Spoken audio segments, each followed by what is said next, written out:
Alright, welcome back.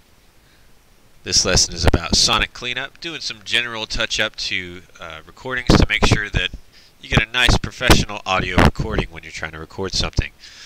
Today we're going to be talking about recording with Audacity. We're going to be normalizing in FL Studio, and we're going to talk a little bit about what normalization is.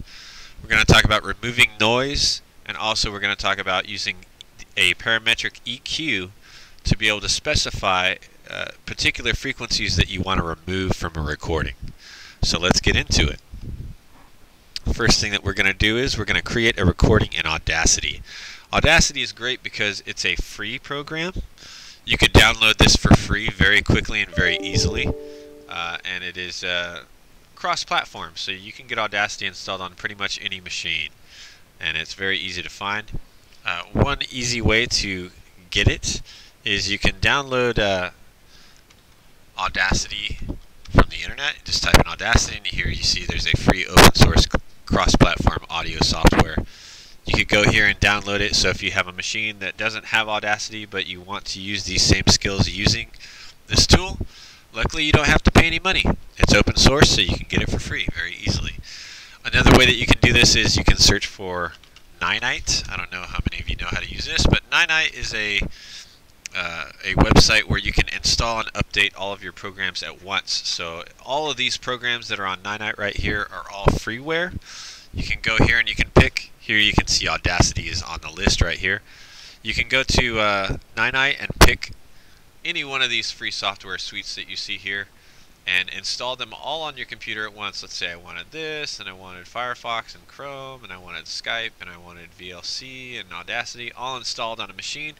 You can do it all in one-stop shop right here. If you go to Ninite, you can download 7-Zip and Dropbox, and there's a whole bunch of stuff. All the stuff that you see here is freeware, so it will install this without charge, and you can install them all at the same time. And also, it updates it. So if you had an older version of one of these things and you tried to run it from Ninite, it will update it to the latest version directly from the website, which is also very helpful.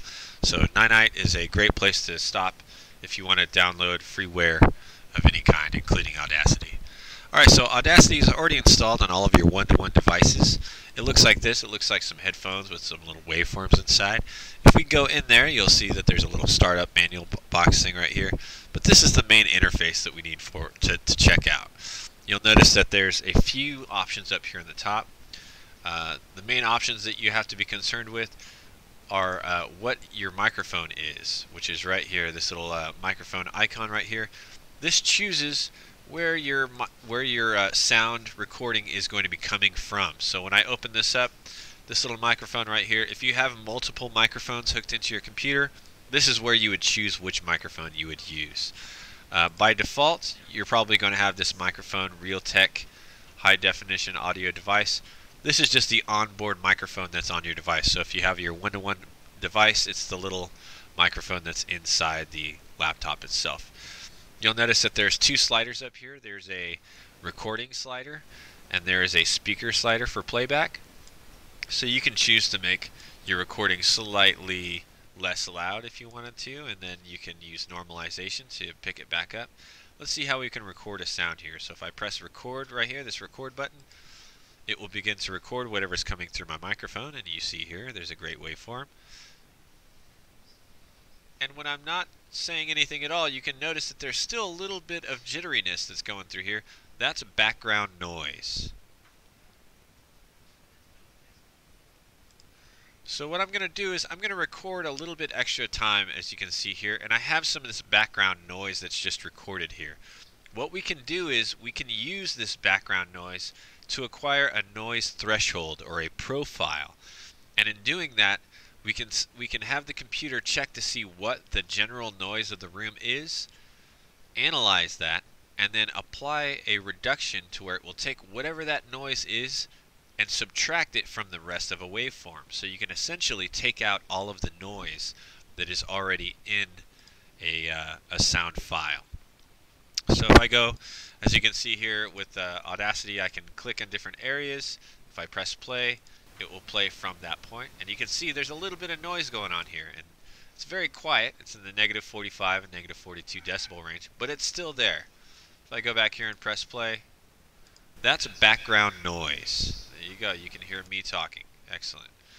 So when you make, as a general rule, when you do a recording of a microphone, you don't want your waveform to clip. And clipping is when it records at such a hot signal, or you're like eating the mic, you're too close to the microphone, and it will make the end result of the recording very bad. And I'm just going to do a recording just so that way we can get an example of what clipping is like. So if I talk really close up to the microphone like this, you can see that now it is just really bad. And if I were to play this file back, if I press play, so if I talk really close up to the microphone like this, you can see that it turns out to be really bad. Whenever you have clipping, your sound is going to be somewhat like this. You're going to have a lot of detail that is taken out and is destroyed. Oftentimes this often happens with lapel microphones or hidden microphones. If you have a microphone in your pocket and you're walking around and you're jostling, then it will often give this kind of clipping effect. You want to make sure you don't have this kind of clipping effect with your recording. It's very hard to recover stuff that has been clipped. You can try to lower the value, but really it's just a somewhat ruined recording. So the only hard and fast rule for recording something in this class is just make sure it's not clipping. Make sure you have a decent signal to where you can easily see that there is differences in the waveform, but it's not completely blown out as far as the amount of gain that's in it. And an easy way to do that, if you're a loud talker or somebody's close to a microphone, just reduce the amount of volume of your input of the recording, and then you should be able to get something like this. Alright, so I've got this recording now. I've got a little bit of an extra section over here where it's just the noise of the room. I'm going to use that to clean this audio up a little bit, and I'm also going to normalize this file. So what you can do is, up here in Audacity, we have some of the same functions that we have in FL Studio. For example, there's an effects section, and here we have a bunch of audio effects that you would see in the mixer effects console in FL Studio. And you're going to see normalize. Normalize is pretty common across a lot of different audio applications. We're going to see it in Audacity. We're going to see it in Audition. We're going to see it in Yesway. We're going to see it in Premiere Pro. We're going to see it in various places. So what you can do if you wanted to normalize this area and make it to where it's even more loud across the board, we can choose a selection of our audio recording here, and then I can go to Effect and Normalize. And when I do that, it's going to ask me, alright, you want to normalize the maximum amplitude to what amount? Right here, this is saying basically how loud do you want the loudest sound in this file to be. If you put 0, that's going to make it to where that sound goes right up to where it's about to be clipping. And that works okay, but it doesn't leave any headroom. Headroom is basically a little extra space to where if you wanted to play a sound behind this sound file, it wouldn't cause clipping. Like let's say I had an audio recording like this, but I also wanted to put some music behind my voice. If I wanted to put music behind my voice, if I normalize this to 0 dB, if I added anything behind it, it would cause clipping because it's already at the maximum amount. So oftentimes you want to normalize to where you have just a little bit of headroom to where you could potentially put something behind that audio track. That's why it's defaulted at negative 1.0. You might even want to take this further. We could make this negative 3 decibels. That's pretty common to do. Making it negative 3 decibels will make it to where everything's loud, but the loudest peak, which I think is probably this one right here, will go up to negative 3 decibels, which allows me a little bit of space for me to be able to put stuff behind it. You can click on preview right here, and when I'm not saying anything at all, you can notice that there's still a little bit of jitteriness that's going through here. And you'll notice right here where there's a mark right here at negative 3, that's saying that that's the loudest that this audio file is going to play up to. If I make this 0 dB and preview, And when I'm not saying anything at all, you can notice that there's still a little bit of jitteriness that's going through here. So it's a little bit louder, but now at that particular spot where it was loudest, probably this sound right here, I think it's probably an S sound, it got really loud. It got all the way up to 0. And if I put anything behind my voice there, it would actually end up clipping my signal and it would sound terrible. So it's a pretty good idea to never normalize to 0. You want to put in at least -1.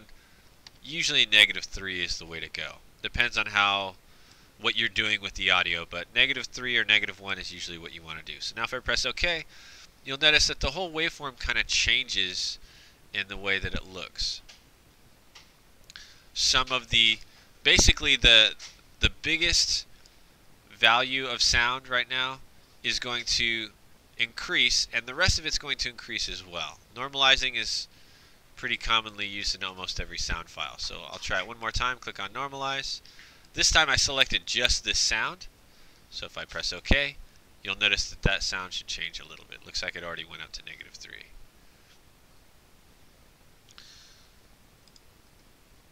Alright, so that is how you can normalize files. We've done this in the past, but let's check out what else we can do with this sound file. I can also go into Effect, and you're going to see some other things that we've seen in FL Studio. There's an equalization option, and if you click on equalization, you're going to see a parametric equalizer. This is just like what we have in our FL Studio. There's a grid line.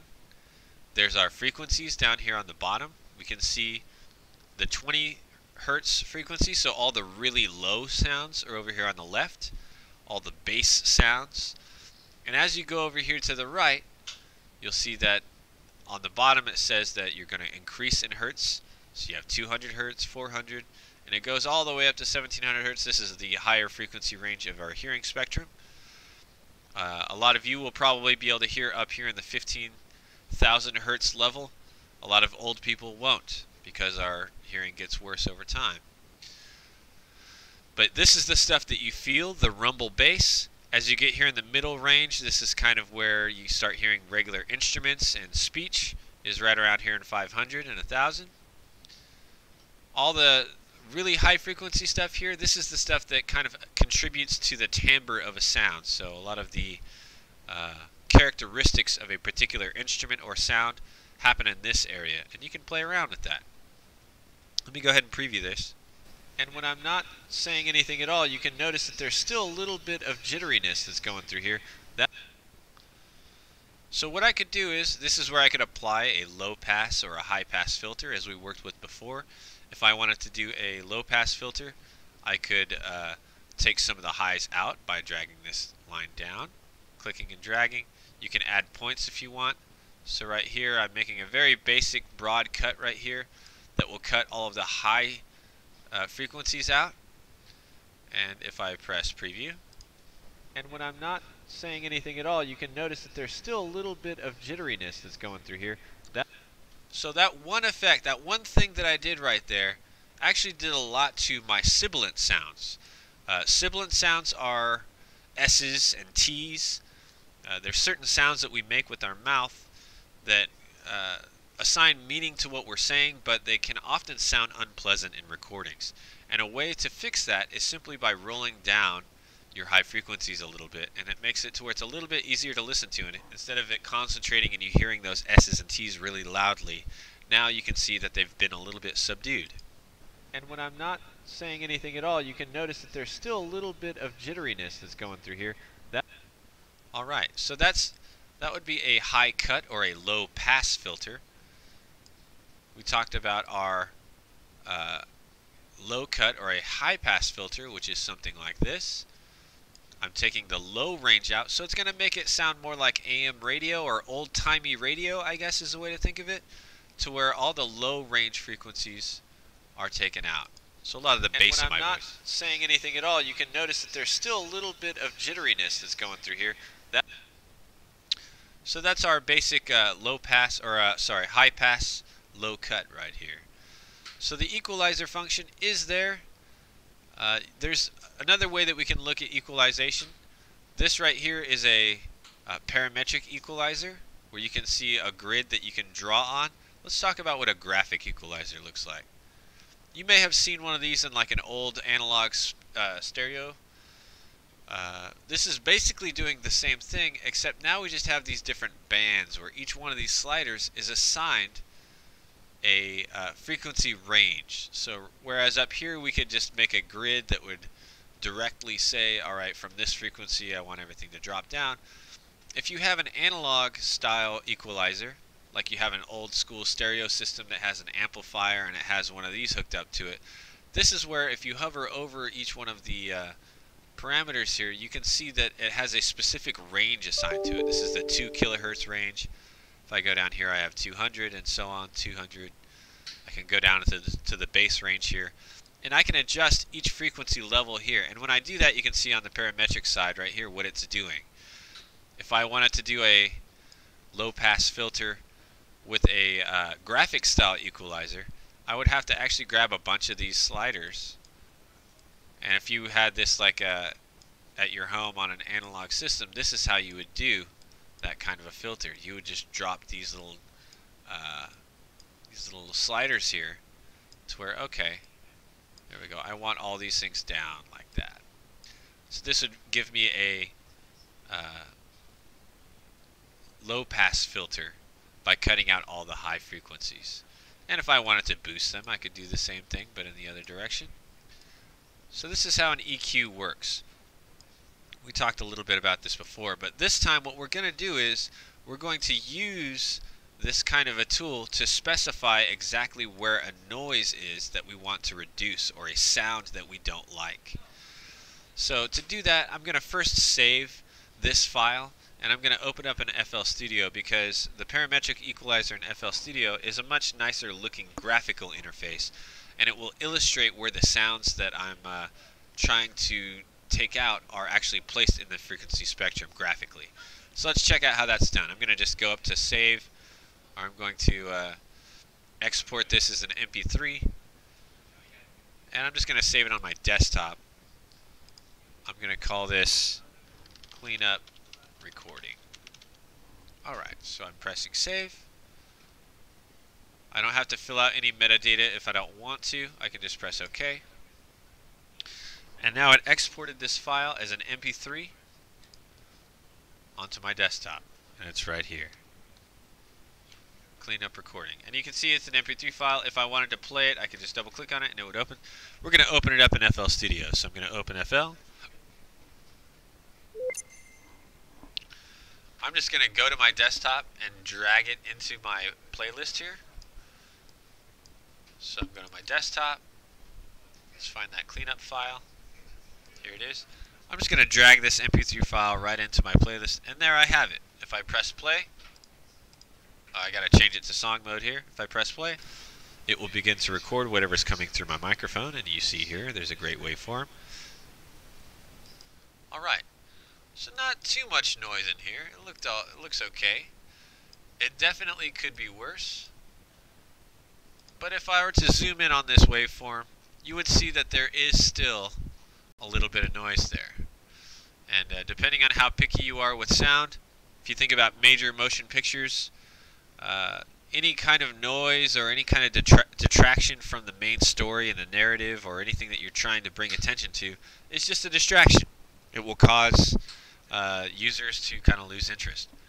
So let's talk about how we can fix this audio recording a little bit. First off, let's place this audio recording into the mixer. I'm going to click on it, press Ctrl L, and that adds it to a mixer slot here in my mixer. I'm then going to add, in the effects slot for that, I'm going to add the Fruity Parametric EQ2, which is a graphic equalizer. Or, I'm sorry, it's a parametric equalizer. And what's important about it is it's actually going to show us where the frequencies are in the recording as I play it. So if I press play, it will begin to record whatever's coming through my microphone, and you see here there's a great waveform. Now it's kind of interesting to think about how when we speak, of course, all these amazing sounds come out due to the way that we control our wind control and the way that we have our tongue in our mouth and all that stuff. But you can actually see that each sound has a specific spot on the sonic frequency spectrum. If I press play, it will begin to record whatever's coming through my microphone, and you see here there's a great waveform. So there's stuff that's happening up here, sometimes there's stuff that happens down here. There's all kinds of stuff that's happening, but what I can do is I can choose one frequency and boost it a lot. Let me show you how to do that. Right now in this parametric equalizer there are 7 different bands that I can choose. If I click on this one 5 for example, I can click and drag it up or down. I can boost or cut that signal, and you'll see its little slider over here on the right moving up and down as well. You can move it to the left. They call this sweeping. You're sweeping a frequency spectrum. Or you can go up above like this. The other thing that you can do is you can adjust the Q of a particular frequency. And to do that, you can actually use the mouse wheel on your mouse. If you hover over one of these circles, you can use the mouse wheel, and you can adjust what the Q or the frequency bandwidth is. So basically you can make it a very narrow band or a very wide band this way. You'll see down here where it says BW down here on the bottom right, that is the bandwidth knob, and that's actually what you're adjusting when you use the mouse wheel. There's which frequency you're starting with, and then there's the bandwidth or the amount that this rolls. So if I hover over this and I use the mouse wheel, you'll notice this little knob down here moving, and that's what I'm changing. So in noise reduction, oftentimes what you want to do is you want to make a very narrow cue like this. You want to get a needle point, and you want to play the sound and sweep over to find out where that annoying sound that you want to take out is. So I'm going to press play. And when I'm not saying anything at all, you can notice that there's still a little bit of jitteriness that's going through here. That's background noise. And you notice that as I sweep the frequencies, I can pick out one particular sound over another. It will begin to record whatever's coming through my microphone, and you see here there's a great waveform. And when I'm not saying anything at all, you can notice that there's still a little bit of jitteriness that's going through here. So commonly what is done is you'll take a very narrow bandwidth of something like this. You'll sweep to find a very particular sound that you want to take out, like you're listening for something that's going to be extended. Right now, let's say I wanted to take out the S sounds in my voice here. That's background noise.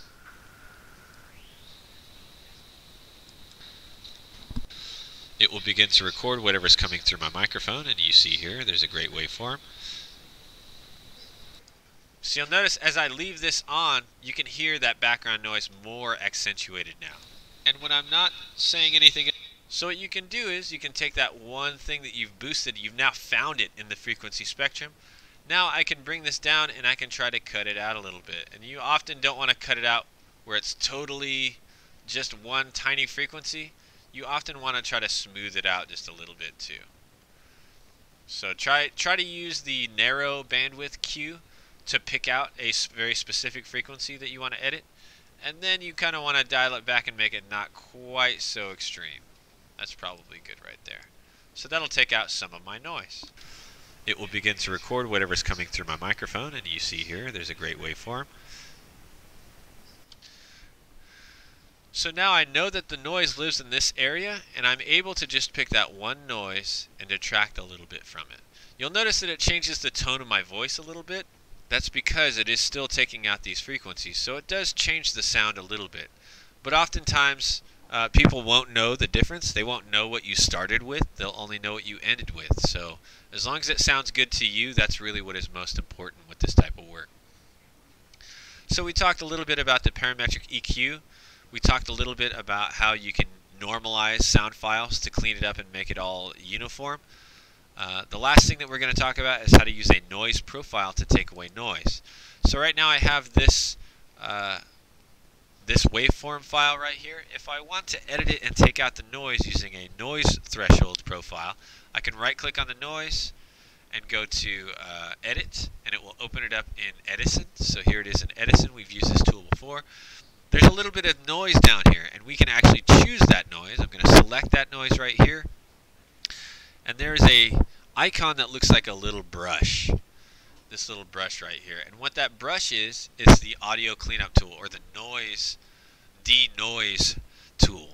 So if I click on this little brush, what it's going to do is it's going to say, alright, it opens up a parametric EQ just like we saw before. But in this case, we can have it try to automatically find where the noise is. And in that case, you click on this little thing down here that says Acquire Noise Profile. When you do that, now it knows that this is where the noise lives. And this is where the noise lives, right here. So if you wanted to apply a denoiser, this is how you would do it. First, you would acquire the noise profile of just that small area right there. And now we can apply this to the entire sound, and it will take out the noise. So I click on this. I'm going to preview it. It will begin to record whatever's coming through my microphone, and you see here there's a great waveform. And now there's no noise. Why? Because it took that noise profile. It took the area that we selected that had no sound going on, and it said, alright, that's what this noise sounds like. It made a little snapshot of it. And then it took that noise profile and it subtracted it from the entire waveform. So now that noise is gone. I can press accept. And now you'll notice when I zoom in on this, that noise is pretty much gone. This area where it's supposed to be silent, now that waveform is totally just a straight line. Awesome. So I basically took the air conditioner out of this recording by using a noise profile. It will begin to record whatever's coming through my microphone, and you see here there's a great waveform. My voice sounds pretty much the same. Saying anything at all, you can notice that there's still a little bit of jitteriness that's going through here. So that's what you can do to eliminate noise. You can use the denoiser tool here in Edison, which is this little brush. It's great for doing this kind of work. There's other tools that can do this as well, but this is because we're working largely in FL Studio. I wanted to show you this one because it's very useful. And you also now know how to use a parametric equalizer to help out with sound sculpting a little bit. We'll cover this more, but typically these are some of the main tools that audio engineers use whenever there's any kind of production level product that needs to be created. They make sure that there's no noise wherever they don't want noise, and they also make sure to EQ everything so that way things sound as good as possible. I hope you enjoy mixing. If you have any questions about this, just let me know. Have a great Thanksgiving.